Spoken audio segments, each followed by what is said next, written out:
You've seen war firsthand. I'm wondering, under what circumstances would you consider the use of military force?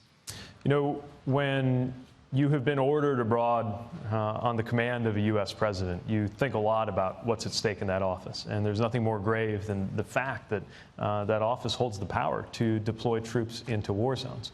I'm really concerned about the fact that right now we're seeing that power talked about in a very casual way.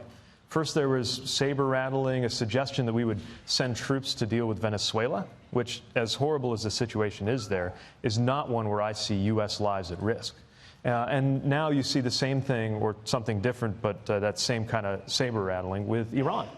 By the way, reportedly engineered by John Bolton, who was one of the people who built the war in Iraq. How somebody who is behind that, one of the worst foreign policy mistakes in American history, is allowed anywhere near the situation room of a president who claims, probably falsely, but claims that he was against the Iraq war all along, is unbelievable to me.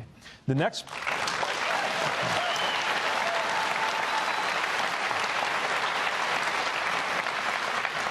president will have two major jobs overseas. One of them is just establishing U.S. credibility again.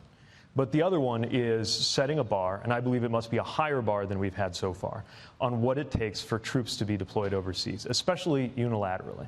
And I think that that bar has to be based on when core U.S. life or death interests are at stake. And if they're not, or if they're not immediately threatened in a way that leaves us no other choice, then it doesn't mean we retreat into our shell. We can use economic, diplomatic, cyber, and other security tools in order to deal with it. But you do not send young men and women into war when there's an alternative.